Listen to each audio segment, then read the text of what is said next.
तो गाइस मैं हूं अंकित और आप देख रहे हैं रेसलिंग फैंस नेटवर्क। सबसे पहले शुरू करते हैं गाइस अपनी बातों को जे ऊसो से। जे ऊसो की नई मर्चेंडाइज आई है निकल के सामने एंड ये नई मर्चेंडाइज है काफ़ी ज़्यादा स्पेशल क्योंकि ये काफ़ी ट्रेंडिंग है।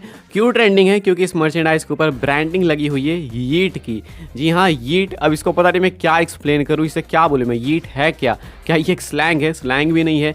क्या है ये? कुछ नहीं पता नहीं, लेकिन बस इससे किक मिलता है बोलने के बाद। हीट मज़ा तो आता है भाई फॉर श्योर। तो ये है नई मर्चेंडाइज, देखने में ब्यूटीफुल है भाई। अगर तुम कलर थीम देखो, यहाँ पे ट्राइबल ट्रीज भी यूज़ करे गए, कोकोनट ट्रीज। उसके बाद जो थीम है ब्लू एंड वाइट की, बहुत अच्छी है, ब्यूटीफुल सी है। हालांकि जेउस और रॉप है लेकिन स्मैकडाउन वाली थीम है, बट स्टिल काफ़ी ब्यूटीफुल मर्चेंडाइज है ये हीट वाली। अब इसके सेल्स फॉर श्योर गैस बहुत ही ज़्यादा इंक्रीज होने वाले हैं, बिलीव मी। इतना तो मुझे बिल्कुल विश्वास है। तो अभी के हिसाब से जो है ये एक नई मर्च आई है जेउसो के लिए निकल के सामने, जो कि भयंकर बिकेगी। एंड जेउसो की जो रैंकिंग्स है, जो कि ऑलरेडी इंक्रीज हो रही है मर्च सेल्स में, वो भी और ज़्यादा इंक्रीज होने वाली है। यीट कमेंट कर देना जरूर से। आगे बढ़ते हैं, मर्च को लेकर ही एक और अपडेट है। ये अपडेट क्या है? तो अभी रिसेंटली में डब्ल्यूडब्ल्यूई ने ऑफिशियली खुद से रिवील करा कि साल 2023 के अंदर उनके टॉप 10 मर्च सेलर्स कौन से थे या फिर कौन से हैं। तो डब्ल्यूडब्ल्यूई ने जो लिस्ट ऐसे अपडेट करी है, उसमें सबसे पहले उन्होंने कोडी रोड्स का नेम रखा है। उन्हें पोस्टर बॉय बनाया। आप लोग देख सकते हो कोडी रोड्स को सबसे ऊपर डब्ल्यूडब्ल्यूई की वेबसाइट पर आपको इस लिस्ट में कोडी रोड्स देखने को मिलेंगे। इसके बाद जो बाकी के सुपरस्टार्स है वो मैं आपको बता दूँ, रोमन रेंस भी हैं इस वाली लिस्ट के अंदर, यानी कि कोडी के बाद सेकंड नंबर पे रोमन है। मतलब रिसेंटली में 2-3 महीने से जो है रोमन रेंस आगे पीछे चल रहे थे, टॉप 5 से भी बाहर चल रहे थे। लेकिन साल भर की अगर बात करेंगे तो रोमन रेंस टॉप 2 में है, नंबर 2 पे। इसके बाद एले नाइट है नंबर 3 पे। बहुत ग्रेजुअल राइज आया है इस साल एले नाइट के कैरेक्टर में, एंड इसका जो रिजल्ट है आप क्लियर देख सकते होगे।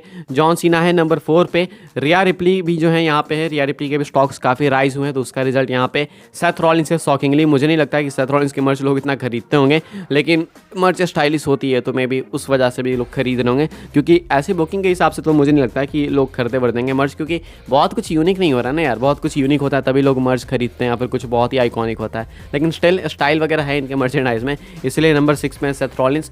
नंबर 7 पे पूरी की पूरी ब्लड लाइन आ जाएगी, यानी कि ब्लड लाइन को लेकर जो भी मर्च वगैरह आती है वो आ जाएगी। उसके बाद नंबर 8 पे है जजमेंट डे, एंड नंबर 9 पे रे मिस्टीरियो की भी मर्चेंडाइज है, बिकॉज कितने आइकॉनिक फिगर हैं रे मिस्टीरियो आपको मालूम ही है। एंड उसके बाद है केविन ओवेंस। शॉकिंग नेम है यहाँ पे केविन ओवेंस का मेनली, टू बी ऑनेस्ट, लेकिन केविन ओवेंस भी इस लिस्ट में है। तो ये कुछ है जो गाइस टॉप 10 लिस्ट साल 2023 की डब्ल्यूडब्ल्यूई के अकॉर्डिंग जो निकल के सामने आई, उनके हिसाब से टॉप 10 मर्च सेलर्स। तो ये एक्यूरेट डेटा ही होगा फॉर श्योर। तो अभी के हिसाब से ये है top 10 sellers. Cody Rhodes top पे, एंड देन है रोमन रेंस, एंड यही जो टॉप 2 हैं रेसलमेनिया 40 के नाइट 2 को मेन इवेंट करेंगे। आगे बढ़ते हैं गाइस, बात करते हैं अगली स्टोरी के बारे में, जो कि अपनी जुड़ी हुई है इयो स्काई को लेके। तो इयो स्काई ने एक न्यू माइलस्टोन टच करा है, जो कि एक बहुत ही ब्यूटीफुल माइलस्टोन है उनके लिए, एंड स्पेशली उनके टाइटल के लिए। क्योंकि स्टार्टिंग में जब वो डब्ल्यूडब्ल्यूई विमेंस चैंपियन बनी थी तो उतनी ज़्यादा लाइमलाइट मिल नहीं रही थी टाइटल को। लोगों को लग रहा था कि भाई ये टाइटल बेकार हो गई, ये रद्दी हो गई, बुकिंग अच्छी नहीं हो रही है। लेकिन अब जो है कायरी सेन के आने के बाद एंड करेंट डैमेज कंट्रोल की ऑनगोइंग्स को देखने के बाद ऐसा लगता है कि जो टाइटल है वो एक्चुअली में अब थोड़ी सी ज़्यादा प्रेस्टीजियस हो चुकी है, स्पेशली इयो स्काई के हाथों में। तो इन्होंने जो है 100 दिन टच कर लिए हैं एज डब्ल्यूडब्ल्यूई विमेंस चैंपियन, पास कर लिए हैं, टच तो छोड़ो। बताया जा रहा है Iyo Sky has now past 100 days as WWE women's champion, and मेरे हिसाब से ये सबसे बेस्ट रेन है अभी तक की इस टाइटल के साथ। ये टाइटल काफ़ी न्यू है, ऐसा नहीं है कि बहुत पहले से ये टाइटल है। तो हाँ, ये बेस्ट रन होगा ही होगा। इससे पहले आस्का के पास थी ये चैंपियनशिप, अगर मैं गलत नहीं हूँ तो, क्योंकि इस टाइटल की पहले इज्जत ही क्या थी भाई। रिया रिप्ली का आगे कुछ समझ ही नहीं आ रहा था कि हाँ रिया के पास वो टाइटल है, तो उनके आगे दिखता ही नहीं था कुछ। हालांकि वो भी टाइटल के साथ कुछ कर नहीं रही है, लेकिन फिर भी उनकी जो पेरेंट्स है वो ज़्यादा होती है, तो इसलिए उनकी टाइटल थोड़ी ज़्यादा आंखों पर चमकती है। लेकिन हाँ, इस टाइटल को भी अब एक सही ट्रीटमेंट मिल रही है। कॉन्ग्रेचुलेसन्स टू इयो स्काई, जिन्होंने 100 डेज कंप्लीट कर लिए हैं एज डब्ल्यूडब्ल्यूई विमेंस चैंपियन। आगे बढ़ते हैं गाइस, बात करते हैं अगली स्टोरी के बारे में, जो कि अपनी जुड़ी हुई है ड्रू मैकिंटायर को लेके। तो अभी हमने देखा मंडे नाइट रॉ के अंदर स्कॉटिश साइकोपैथ ड्रू मैकिंटायर का हील टर्न हो गया, हाथ मिलाया उन्होंने रिया रिप्ली के साथ एंड ज्वाइन कर चुके हैं वो जजमेंट डे को। तो अब ड्रू मैकिंटायर के साथ क्या चेंजेस हो सकते हैं, क्या बदलाव आ सकते हैं मैकिंटायर के कैरेक्टर के अंदर, ये मैं आपको बताने वाला हूँ। अपडेट है बेसिकली ये। तो देखो, कैरेक्टर में सबसे मेजर बदलाव तो यही है कि मैकिंटायर का बिल्कुल अग्रेशन चेंज हो जाएगा। अब वो बेबी फेस से बिल्कुल हील बन जाएंगे। लेकिन अब जो है मैकिंटायर के अंदर आप कुछ और स्पेशल चेंजेस एक्सपेक्ट कर सकते हो, क्योंकि वो जजमेंट डे के अंदर हैं। मे बी उनके अटायर के अंदर चेंज, मे बी पॉसिबली उनके थीम सॉन्ग में चेंज। थीम सॉन्ग काफ़ी लाइकली है। अब देखो, या तो WWE ब्रोकन ड्रीम्स वापस लेके आ जाए, लेकिन उसके चांसेस थोड़े कम लग रहे हैं। अगर वो WWE नहीं लाती है तो एक new theme song may be introduce कराया जा सकता है, स्पेशली क्योंकि जजमेंट डे के अंदर वो आ चुके हैं। तो थीम सॉन्ग वगैरह जो है WWE रीवैम्प करती है, नए थीम सॉन्ग्स लाती है जजमेंट डे के अंदर, थोड़ी सी डार्क वाइब्स देने के लिए, ज़्यादा तो एविल नहीं, लेकिन थोड़ी सी डार्क वाइब्स देने के लिए।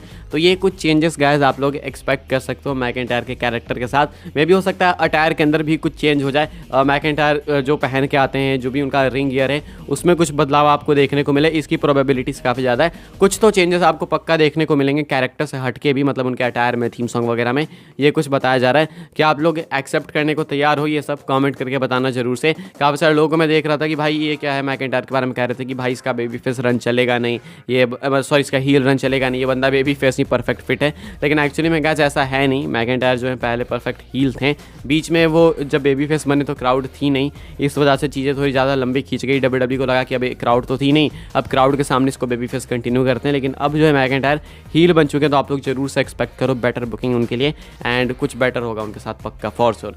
आगे बढ़ते हैं गाइस, अपनी आखिरी स्टोरी कवर कर लेते हैं रैंडी ऑर्टन को लेके। तो अभी सर्वाइवर सीरीज तक यही 2-3 नाम आपको रिपीट होते हुए मेनली दिखेंगे, Randy Orton, CM punk, Drew McIntyre and ऐसे कुछ नेम्स। ऐसे में गाइस रैंडी ऑर्टन को लेके अपडेट वगैरह क्या आपको मालूम है, हम काफ़ी कंफर्म है कि रैंडी ऑर्टन जो है वो होने वाले हैं बेबी फेस टीम में, एंड 5th पार्टिसिपेंट होंगे वो, जो कि अगले वीक रॉ में पॉसिबली रिवील कर दिए जाएंगे। अच्छा, मुझे अभी तक लग रहा था कि जो रैंडी ऑर्टन है वो अगले वीक भी रिवील किया जा सकते हैं, क्योंकि मुझे लग रहा था कि अभी 2 रॉ बाकी है वॉर गेम से पहले, लेकिन एक्चुअली में सिर्फ एक ही मंडे नाइट रॉ बाकी है। तो अब प्रोबेबली रैंडी ऑर्टन आपको वहीं पे रिवील होते हुए देखने को मिलेंगे, क्योंकि अपडेट का कहना था कि वो वॉर गेम से पहले रिवील कर दिए जाएंगे। तो रैंडी ऑर्टन चलो आएंगे तो एज ए बेबी फेस आएंगे, पता चल गया कि हाँ वो आने वाले हैं, टीम बेबी फेस को ज्वाइन करेंगे, मतलब कि वो बेबी फेस होने वाले हैं। लेकिन क्या ये एक झूठ है? झूठ से मतलब है क्या ये एक ट्विस्ट है? क्या रैंडी ऑर्टन बेबी फेस बन के आएंगे, बाद में कर लेंगे अपना हील टर्न? एक्चुअली अपडेट है गाइस इसको लेके, स्पेकुलेशन है मेनली, अपडेट थोड़ी कमी इसको कह सकते हो आप। एंड बताया जा रहा है, या तो देखो रैंडी ऑर्टन का हील टर्न तुरंत वॉर गेम्स में ही हो जाएगा, अगर वॉर गेम्स में होगा तो वो सबसे बेस्ट होगा। रैंडी ऑर्टन आएंगे, टीम बेबी फेस का सपोर्ट करेंगे, एंड वो टर्न कर जाएंगे टीम बेबी फेस के ऊपर ही, क्योंकि जजमेंट डे के अंदर ड्रू मैकिंटायर जा चुके हैं, हील बन चुके हैं, एंड उनको उनके पहले मैच के अंदर ही हील टर्न के बाद हरा देना वो एक सही डिसीजन होगा नहीं। रैंडी ऑर्टन को हराना आने के बाद वो भी सही डिसीजन नहीं होगा।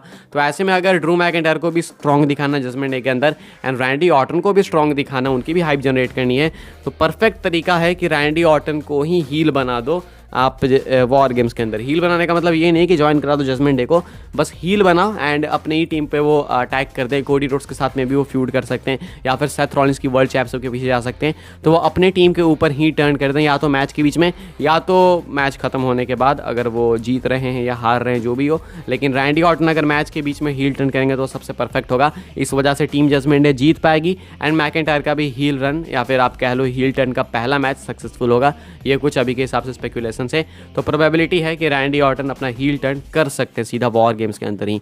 फिलहाल गाइस इस वीडियो के लिए यही अपडेट्स है, एंड आई होप सो आपको वीडियो पसंद आई हो तो वीडियो को लाइक करें, सब्सक्राइब करें, चैनल को फॉलो कर सकते हैं मुझे इंस्टाग्राम एंड ट्विटर पर, लिंक आपको मिल जाएगी डिस्क्रिप्शन में।